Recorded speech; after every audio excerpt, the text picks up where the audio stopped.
এই মেয়েটা কুয়া থেকে পানি ওঠানোর চেষ্টা করছিল, কিন্তু তখনই ভুলবশত তার পা পিছলে যাওয়ার কারণে সে ওই কুয়ার মধ্যে পড়ে যায়। এই জন্য সে প্রচন্ড ভয় পেয়ে সাহায্যের জন্য অনেক জোরে জোরে চিৎকার করতে শুরু করে দেয়। কিন্তু তখন তার চিৎকার শুনে অন্ধকারের ভেতর থেকে ধীরে ধীরে অনেক ভয়ঙ্কর একটা প্রাণী বের হয়ে আসে, আর সেই প্রাণীটা ছিল বিশাল বড় একটা ড্রাগন। তখন ড্রাগনটা সেই অপরিচিত মেয়েটার দিকে অনেক ভয়ঙ্কর দৃষ্টিতে তাকিয়েছিল।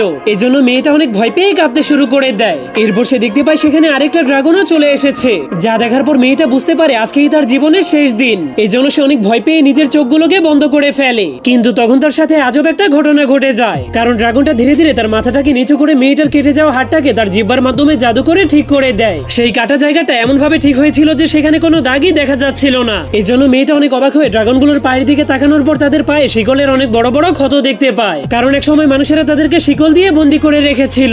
তবুও তারা সেই মানুষের বাচ্চাটার সঙ্গে ভালো ব্যবহার করছিল। কিন্তু তখনই মেয়েটা একটা নীল রঙের চকচকে ড্রাগনের ডিমকে দেখতে পায়, কিন্তু সেই ডিমটা এতটাই সুন্দর ছিল যে মেয়েটা নিজেকে থামিয়ে রাখতে না পেরে তার হাত দিয়ে ডিমটাকে ছুঁয়ে দেয়, যার কারণে হঠাৎ করে ডিমটা বাতাসের মাধ্যমে উপরে উঠতে শুরু করে দেয়। কিন্তু এরপর ডিমটা অনেক সুন্দরভাবে ঘুরতে ঘুরতে মেয়েটাকে একটা রাস্তার দিকে ইশারা করতে শুরু করে। তখন মেয়েটা তার পিছু করতে করতে অনেক বড় একটা পুকুরের সামনে পৌঁছে যায়। সেই পুকুরের পানিগুলো একটা রহস্যময় আলোর কারণে চকচক করছিল, আর সেই আলোটাই ডিমের নীল আলোটাকে আরো বেশি বাড়িয়ে দিচ্ছিল। কিন্তু এবার মেয়েটা সেই ডিমটাকে উঁচু করলে সেখানে আজব একটা ঘটনা ঘটে, কারণ সে এখন ড্রাগনদের ভাষা বুঝতে পারছিল।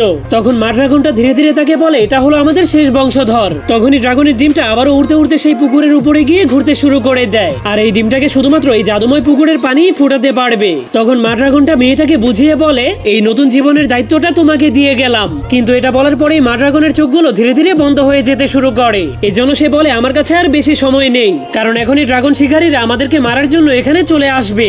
আর আমি তোমার কাছে অনুরোধ করছি আমার বাচ্চাটাকে দেখে রেখো, কারণ আমরা মরে যাওয়ার পর এটাই হবে পৃথিবীর সর্বশেষ ড্রাগন। এরপর মৃত্যুর সময় মা ড্রাগনটা মেয়েটার উপরে একটা চকচকে আলো ছেড়ে দেয়, যার ফলে মা ড্রাগনটার সব জাদুময় শক্তিগুলো সেই মেয়েটার শরীরের মধ্যে ঢুকে যায়। তখন মেয়েটা বুঝতে পারে সে আগের তুলনায় অনেক শক্তিশালী হয়ে গিয়েছে। কিন্তু তখনই হঠাৎ করে মেয়েটার চোখ খুলে যায়, যার কারণে সে তার আশেপাশে সবকিছু দেখার পর বুঝতে পারে এটা তো শুধুমাত্র একটা স্বপ্ন ছিল। কিন্তু সে যখন তাদের জানলা দিয়ে বাহিরে তাকায় তখন সে দেখতে পায় ড্রাগন শিকারীরা সেই মৃত মা ড্রাগনটাকে নিয়ে যাচ্ছে, যার ফলে সে বুঝতে পারে এটা কোনো স্বপ্ন ছিল না। এই জন্য সে তার হাতের উপরে তাকানোর পর তার হাতে একটা ছোট্ট ড্রাগনের নিশানাকে দেখতে পায়। এই জন্য এখন তার দায়িত্ব হলো সেই ড্রাগনের ডিমটাকে খুঁজে বের করে সেটার সুরক্ষা দেওয়া, কারণ শিকারীরা সেই বাবা ড্রাগনটাকেও ধরে ফেলেছিল।